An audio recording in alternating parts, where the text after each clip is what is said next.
please join me in welcoming to the stage, first of all, Jessica Chastain, Michael Caine, Anne Hathaway, Christopher Nolan, Matthew McConaughey, Mackenzie Foy, and Emma Thomas. Oh yeah, you've got to put it down. Yeah. Christopher, it's an amazing film. It's a kind of combination of the epic and the intimate, of space and love. It sort of bestrides galaxies and time, but at the core of it is a kind of father and daughter story. So what were the reasons for making it? Why did you want to kind of jump onto this project? Because I think Spielberg had it initially. Your brother written it for him. Yeah, I mean, my interest in it was really a couple of key things. The first was the relationship between the father and his children. I'm a father myself, I sort of related to it quite a lot, found it very powerful. And I like the idea of combining that with this story that speculates about a potential moment in human evolution where mankind would have to reckon with its place in the wider universe. I grew up in an era that was really a golden age of blockbusters, films by people like Steven Spielberg. If you look at Close Encounters and the way that addressed that idea of this sort of inevitable moment where humans would meet aliens and addressed it from a family perspective and a very relatable human perspective. I really like the idea of trying to give today's audiences some sense of that form of storytelling. Okay. Emma, just a question to you. You and Chris have done big and epic and grand for quite a while now. Were there any sort of particular challenges to this one? I mean, you had to build 500 acres of corn, and I think in Iceland you had to build a road. Mm-hmm. So what made this one different to what you'd done before, or more challenging? I would say probably, I think you've hit on it really. It was sort of, I think the thing I love about this film is that it's sort of many things rolled into one. And so whilst we were doing a lot of the sort of more intimate character stuff, we also had these massive, disparate locations to shoot in. And Iceland is an amazing place, but it's, a lot of the places that we were in were incredibly remote and incredibly challenging places to be, just because of the conditions there. And so really it was sort of, I think the biggest challenge was getting spaceships there and crew to the locations, and it was very, very challenging, but I think it really paid off, and it's a lot more fun to watch it than it was to be there in some cases. Cool. Okay, let's get some mics. I think so. Yes, first mic there. To Anne Hathaway, I read in Empire magazine, if I would ever make a trip like this, I couldn't have better company than Matthew McConaughey. If you explain that. And to Mr. McConaughey, after being a Dallas cowboy, what was the challenge to be now a space cowboy? And did you have good catering for that movie? Did he have good catering? Did I hear that? I think it's a weight loss joke. Oh. Yeah. Oh yeah, because it was sin in that movie. So, is that to you? The first one I think was to Anne. The first one was, why is Matthew McConaughey a great person to travel through space with? Well, it's a real pleasure to work with someone who knows how to take their job seriously, but also has a real light touch. And Matthew never lost focus. He never lost his connection to why we were there. But that didn't mean we didn't laugh. He's full of amazing stories. He's someone who has really lived a wonderful and very varied life, and so I loved hearing kind of tales from how he got to be where he is now. And he's a kind person, and on a set that could have felt tense, I found he was wonderful at putting me at ease. So fantastic actor, fantastic man. What more could you want? It's a shame he's so unattractive, though. Thanks, Anne. What was your? I was a Dallas. What was your question to me? Dallas cowboy to what? What was the challenge after a Dallas cowboy to be a space cowboy? What was the challenge? The catering was very good. The catering was much, yes. It was excellent. There was only one way to go, and that was up. Into space and with the weight. It's a challenge, difference. Well, one, the Dallas Buyers Club was a very small independent film that we shot very quickly, and it was very earthbound. This was a much larger picture. I will say this, and it's a compliment to the process, even though this went on for 5 months, and there's a much larger scope and scale and set pieces and such. When you're acting in a Chris Nolan film, it felt just as intimate and just as raw and natural as most independents like Dallas Buyers Club are forced to feel, because you don't have the time. You don't have the money. Well, we had the time and we had the money on Interstellar, but when you're actually shooting, it's very intimate and it's very raw and natural, as I said. So I never felt, I don't think any of the actors ever felt, overwhelmed by the scope or the set pieces or such. And I've talked to actors who have been on big action films or films that have large sets, or you go to these locations and you've got to, helicopters are flying around and everything's built for you on the set. I've talked to actors that felt like they got lost in the experiences they had. I didn't, and I don't believe anyone felt like they were overwhelmed by the massive scale. But that also is because this man was never overwhelmed by it either. He was always on top of it. And so, each day felt like very intimate, even though we were in the midst of some really huge stuff. Just before we come to the next question, can I just ask the other actors about working with Chris and that kind of intimate sort of feeling you have on set? Because you've said it was like an independent movie as well. And Yeah, I don't normally do big movies. I'm kind of new to this world, and I'd always been afraid that jumping on a big budget film, you would lose the relationships in favor of special effects. But the great thing about working with Chris is it's all practical sets, so you actually have things to react to as an actor, which is awesome. Like, there's no green screen. They were chucking dust in my face every day, and there was real corn that they grew. And even like what Matthew said, it moves so quick. I would do 3 or 4 takes, and it was so incredible because he just kind of let me get it out of my system, try what I wanted to without trying to impose on me something that wasn't natural.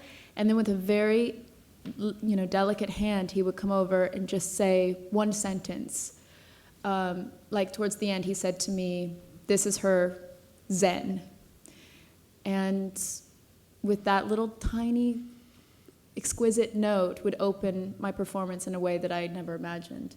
So as incredible as the technical and visual aspects of the sets are, you never lose the emotional component. okay. Mackenzie, this was your first time working with Chris, and Michael, this is your 6th time. Yes. So if you could just give a little comment about working with Chris and how you found the experience, and then we'll come back to it. Mr. Christopher Nolan is awesome. He is amazing, and I want to be a director when I get older, and just being able to watch him make words come to life was just amazing, and I learned a lot from him. Okay. Michael, is he awesome? I'll say. You spend your life as an actor sort of making a picture, say, is it going to be a hit, is it going to be a miss, and sometimes a hit, and sometimes... I've had 6 pictures from Christopher, and everyone's was a hit. So whenever he says, "You want to do a movie?" I say, "Yes." He says, "You want to read the script?" I say, "No." No, it's quite extraordinary working with him, because he also writes it, and nothing is what it seems. I remember the first time he came to me with the script. He came to my house in the country, and he said, "I've got a movie." And I said, "What is it?" He said, "Batman." And I thought to myself, well, I'm too old to play Batman. What's he want me to play? And he said, I want you to play the butler. And I thought, well, what sort of dialogue I have? I said, what do I say? Dinner is served. Would you like a beverage with that? And things. He said, "No, Michael, read the script." And of course, I read the script, and it wasn't the butler. It was the foster father of Batman. Nothing is what it seems with Chris. The boy there, please. This is to everyone. If you're asked to go on a top secret save the world mission in real life, would you go on it? No. Jessica? I wouldn't, because I wouldn't be any good on a secret. I'm only good at pretending I can save the world, but not actually doing it.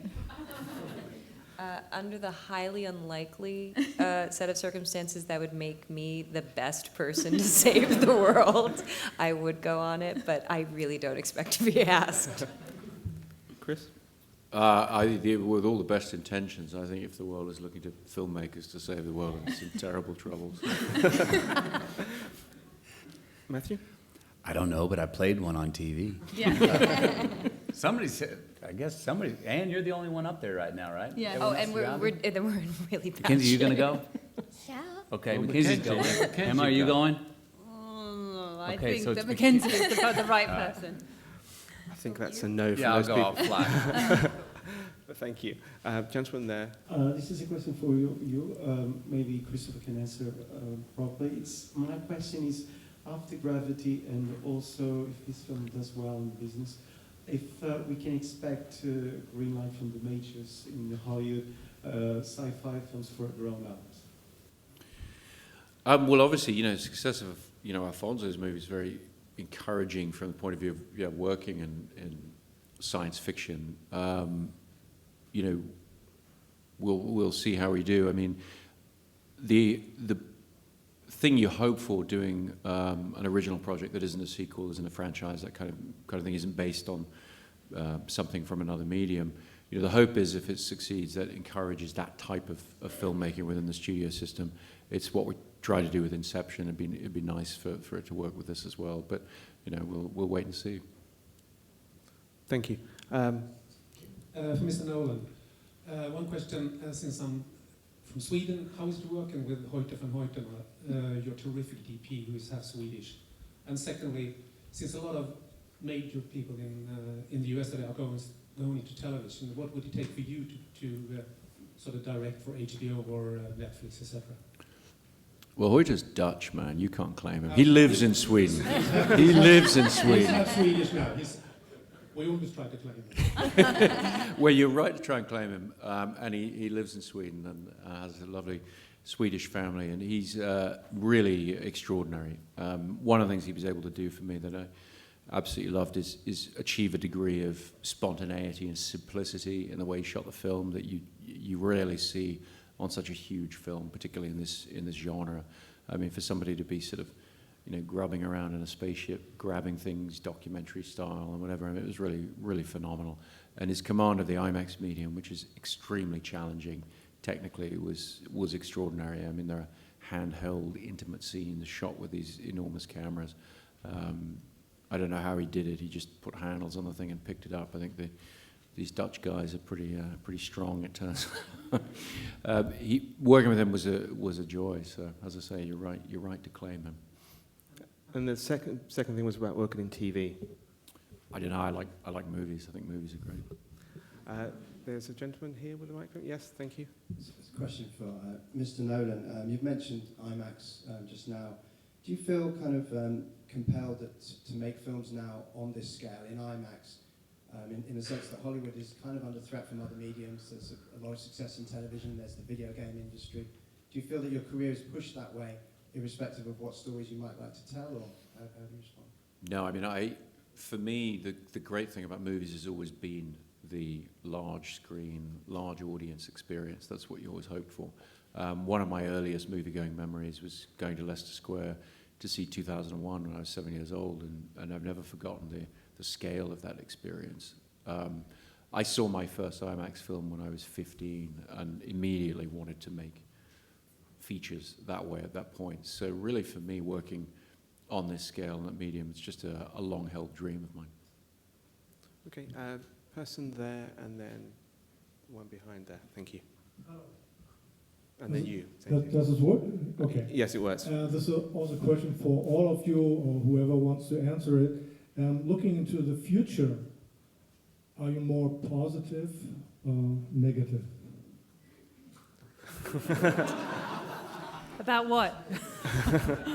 Yeah, about Earth, how it goes on, the environment. I'm positive. I'm 81, so I'm positive.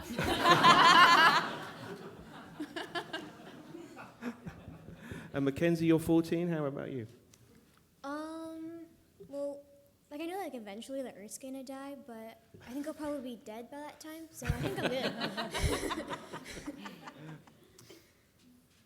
Thank you. There's a gentleman at the back there, and then. Question from Hungarian Jessica Ann and Matthew. Your characters are role models, almost heroes.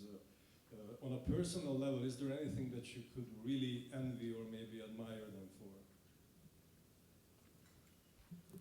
Yeah. You know, Cooper and the film as a whole, the dare of courage and discovery, you know, explores, having the instincts, having the knowledge that then lend to the instincts to override a computer, which I think we're always going to need. It's a few of the things. I mean, one of the things I really take away from this film is that it's got such it challenges mankind, but it's incredibly faithful in mankind and in our capacities.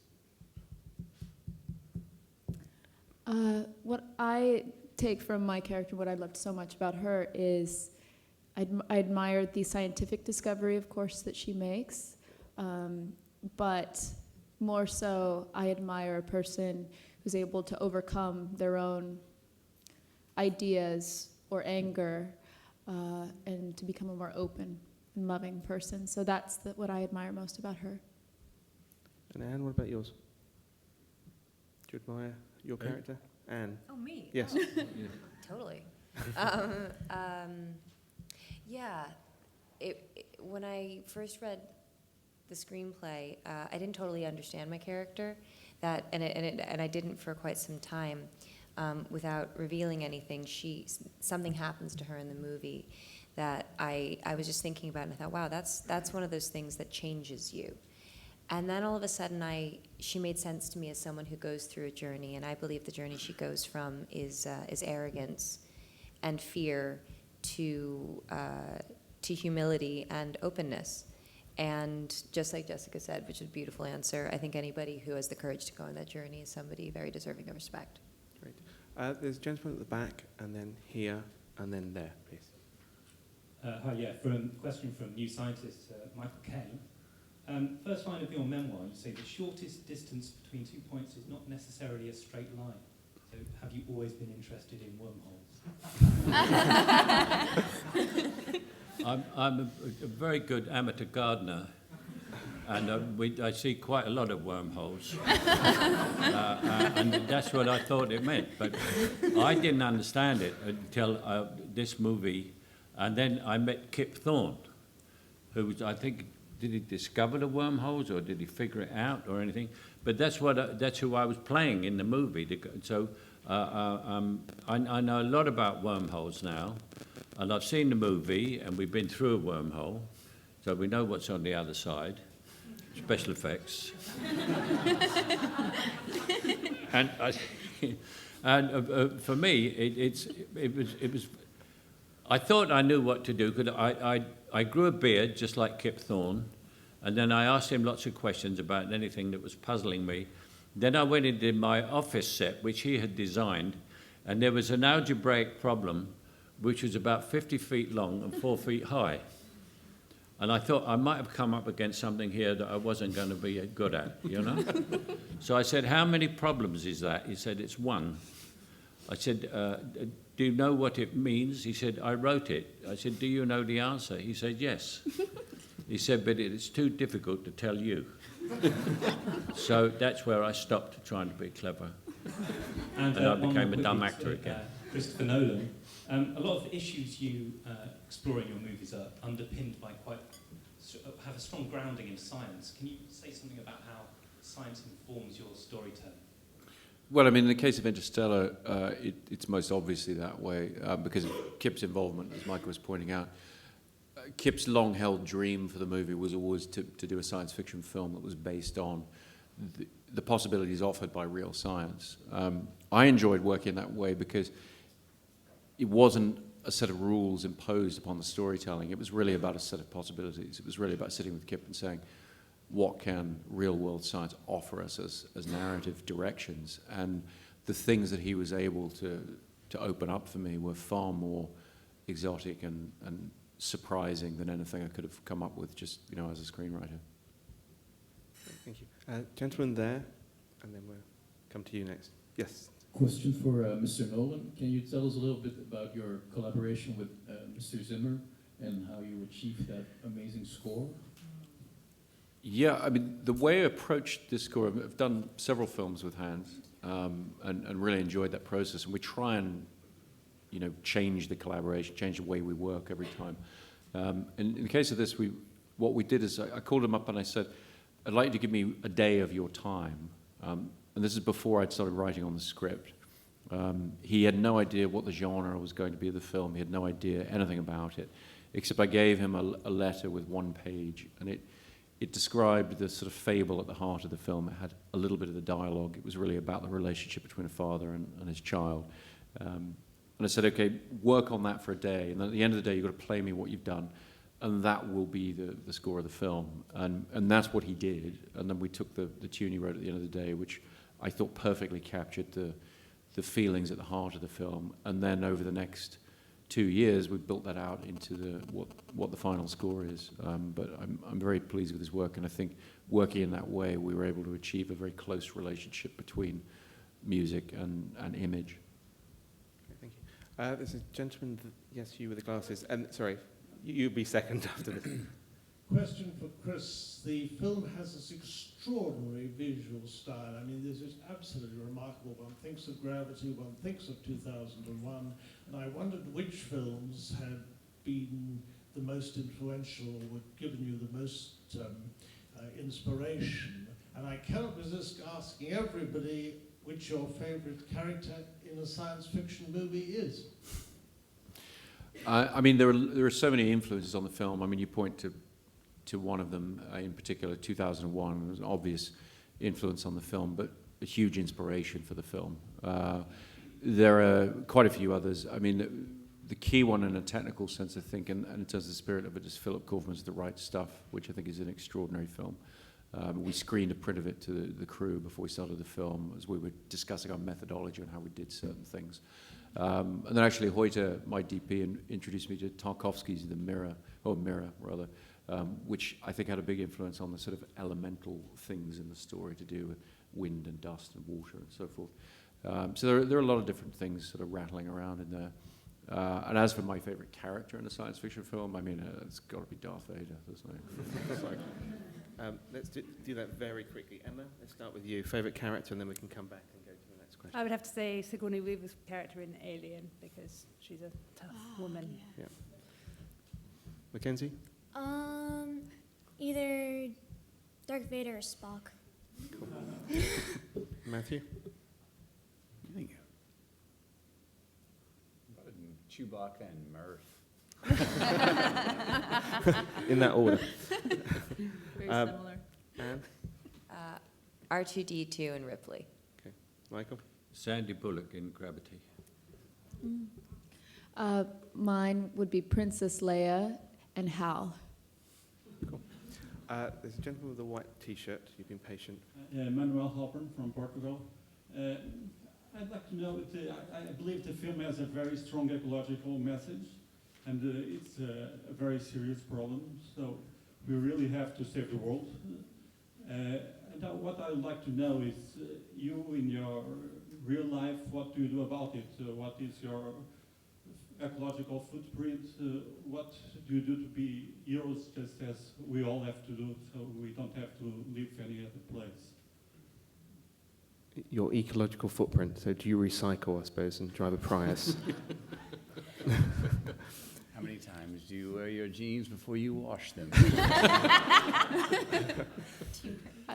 I could answer that. I'm vegan, and I don't think everyone should be vegan. But I do believe in something like meatless Mondays, and if everyone in the world gave up meat for one day, it would make a huge difference in terms of the carbon footprint. So that's something I speak for.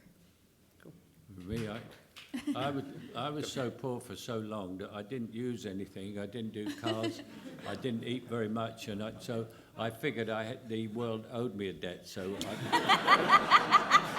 I've been eating very well and had a big car for a long time, but I still haven't caught up with my youth. Chris, do you want to answer? Because you're skipping out. Oh, sorry. Come on, man. I'm not. Go on, Anne. Go for it, man. Dive You know, I can't pinpoint any one specific thing that I do that I am a crusader for. I try to do a lot of little things in the hopes that they're going to add up. So, you know, I time my showers. I try not to overly consume things or blindly consume things.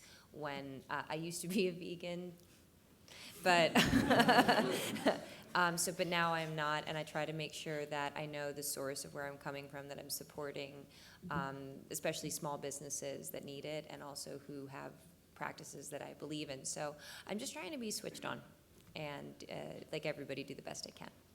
You time your showers. Bloody hell. I gave up I smoking. don't always as listen, well, I mean, communal resources, like gathering people in one place, like a movie theater, to save electricity. So if you go see Interstellar every evening for the next month, you're going to save an enormous amount of resources. Anyway.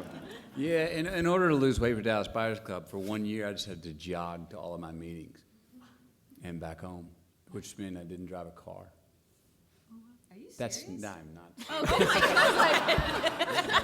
God! We are going cisterns and solar at our place. Mackenzie? When we go to the grocery store and we get plastic bags, I reuse them and use them as stuffing when I sew things. Recycle soda cans, just little things, really. Yeah. Yeah, I think that I would say the same thing as Anne. It's all sort of lots of little things as far as possible. Lots of carpooling, lots of well, I don't eat any meat, so there's that. And you know, we live in California, so the drought is a very big issue there. And I think that I think for most of us on at this table, that would probably be something that I think we're all thinking about. You know, conserving water. Cool, thank you. Who's got the mic there? Yes, Kevin. Hello. I wondered to what extent you might think that audiences would read it as a call to arms about our current situation, or whether it sort of comes from the standpoint that the Earth is already over and the end of the Earth will not be the end of us, which seems quite a reassuring sentiment. Well, I think it is a reassuring sentiment. I mean, the film is optimistic in that sense, in that it's really saying that mankind exists independent of its particular situation. As far as it being a call to arms, I mean, no, specifically in the text of the film, you know, it has a jumping off point saying we're not meant to save the Earth, we're meant to leave it, which obviously if that's taken literally as to how we should be addressing this issue now, it would not be a particularly positive approach or viewpoint. Really, the film is fiction as a story. It feeds off certain of our worries and concerns that I think are very valid in the world today, but really it's about saying that what is mankind's place in the universe? Can we exist off this earth? I think it's a very exciting thing to deal with. Dramatically, I felt it was important that we have to deal with that out of necessity, but I think in real life it would be far better if we dealt with that issue out of choice. Cool. A question there. Who's been very Can I add oh, sorry, of a course. science fiction character? Yes. Okay, thank you. You're allowed. Starbuck from the... Battlestar Galactica? Uh-huh. From Battlestar Galactica? From Battlestar Galactica, but I'm speaking specifically of the new version. The TV, though. Not that I don't love the old version, but I'm not that familiar with it, so the new version. Thank you. Yes, gentleman there with the mic. Again, you've been patient. Question for Matthew and Anne. Emma mentioned at the beginning how difficult it was to get you to the middle of Iceland, remote places. I wonder, as actors, how difficult it was to actually act there, and in the suits, the physicality of that on what I would imagine was quite slippery surfaces. Where are you? He's over there. Oh, okay. I'm going to go first? Yes, please. Iceland, number one, I'll tell you what was great about the suits in Iceland is we were more hot than cold. I remember sweating. We were not cold in Iceland. The crew was pretty jealous of the space. Yeah, because you could line it with all your warm clothes and under there, and no one could see it, so that was fine. Now we did have, what do you call the things you put on the bottom of your feet? Crampons. Crampons. Those were a trick, and everyone, I don't know, I fell a couple of times. learning to walk in those, but you got more confident in those. I don't know, that was the most adventurous part of the shooting, because the elements there. And we did have one very hairy day where the winds picked up to 50 miles an hour, and we had to get off of the glacier, and helicopters are flying around. And anyway, we were grounded, had to stop filming. But it's a naturally epically beautiful place. That's part of the fun of what we get to do. When we get to places, I don't know, that's one of my favorite things about 22 years of doing this, the places I've gotten to travel for an actual job that I would have never gone to before unless I had a job there. Anne, spacesuit? I should have gone first. That was a really beautiful answer, Matthew. You know, I loved the spacesuit. Like from the second Emma was at my first. You were there like the first moment I put it on, and I lit up. I felt like a kid. I was so happy. It felt like Halloween instantly. And I remember Chris, he's one of my favorite memories from the movie. Chris comes in, looks at it, goes, "That looks great." And we had to adjust something. It was going to take like 20 minutes. And you were just like, "All right, I'll be looking at jetpacks." I just love that moment. But it was challenging, which became part of the thing that I loved about it. It wasn't easy. You had to earn the right to wear it. And, you know, in my first fitting, after wearing it for an hour, I just thought, "Ooh, this is heavy. This is starting to pinch my shoulders." And I realized that I was not going to be able to, as I had thought, slack off from the gym. Because I'm like, "Ooh, I'm not wearing a cat suit in this one. I can eat."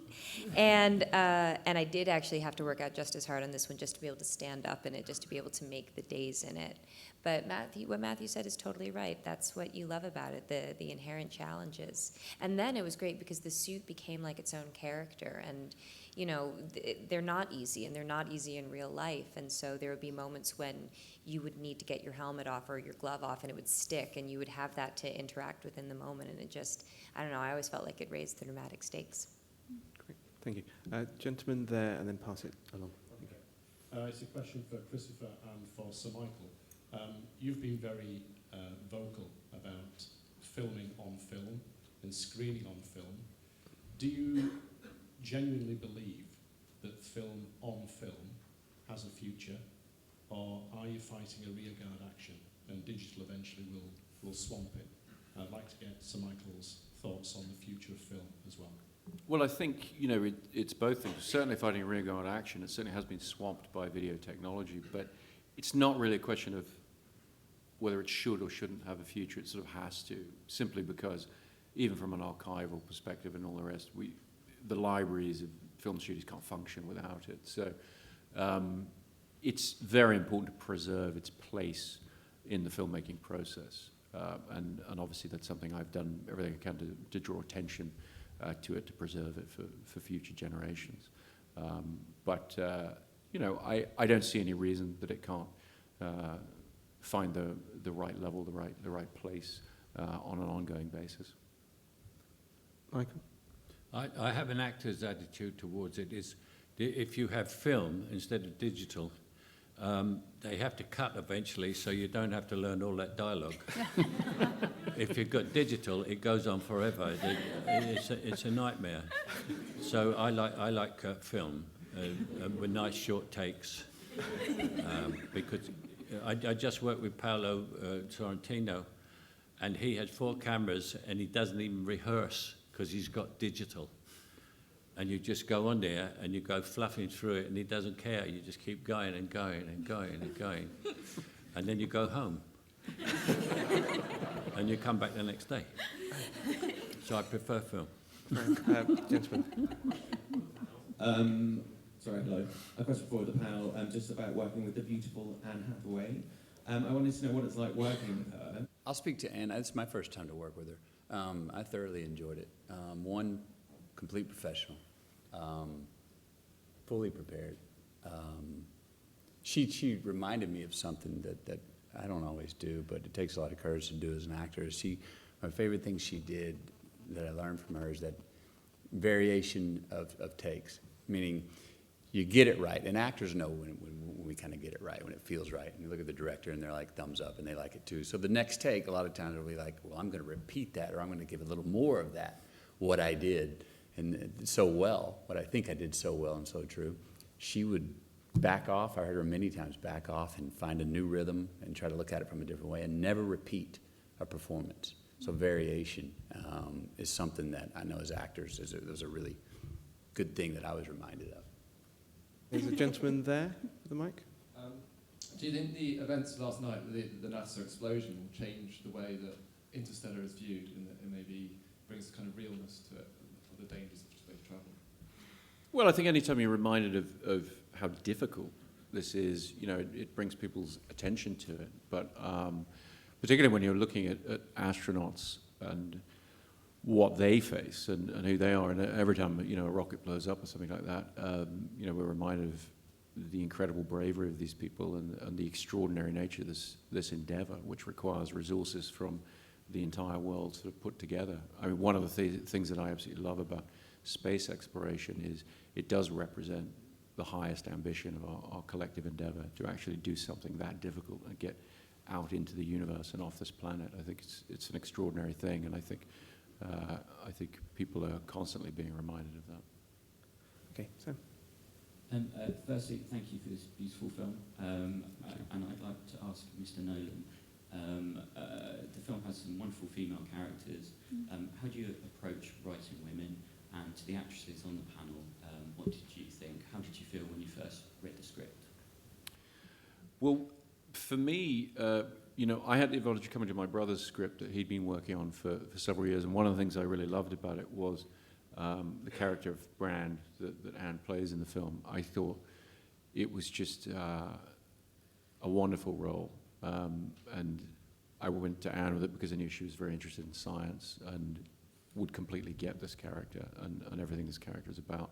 When it comes to Murph, in his draft, Murph was originally a boy, and maybe because my oldest child is a girl, I decided to change Murph to a girl, and I found that very naturally to me, trying to write that relationship between a father and his daughter, it was something I really enjoyed, and then enjoyed extrapolating that out to the rest of the story. But really, for me, as a writer, I tried to be simple and really just lay the story down, because for me, the screenplay is just a working document, and then you bring the actors in, and you're trusting them and hoping for them to really flesh these characters out and bring a sense of truth to them.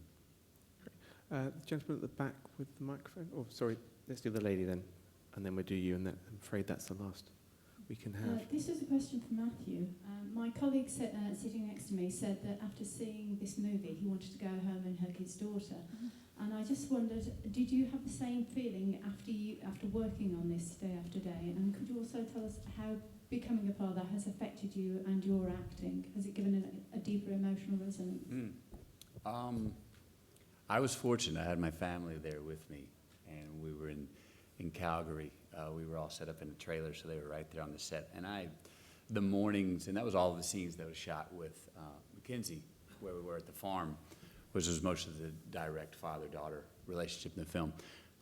I'm pretty sure that I remember that was the greatest way for me to go to set each day was saying goodbye to my kids, and then at the end of the day to come back home to them and have that immediacy. Not a phone call, I'll see you in a few weeks. How is that, being a father informed me? Well, I mean, I don't know, I've said so many things about and shared a bunch of things about what fatherhood means. I tell you, it has restored a certain sense of wonder. I mean, I'm a very logical guy. And as anybody that has kids know that, very early on, kids think logic is a bunch of baloney.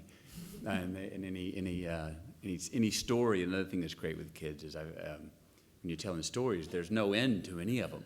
There's never a period on the end of any story. It doesn't matter about logic. It doesn't matter that the river rose and the elephant and the leopard were separated in the end. They go, well, no, because you told me the world's round and that leopard could run east. And if you ran long enough, he'd come up on the other side with the elephant. So keep telling the story. And you're like, okay. So it goes on and on and on. And they've also reminded me, I think, when you raise kids, you see that every day they're seeing something for the very first time.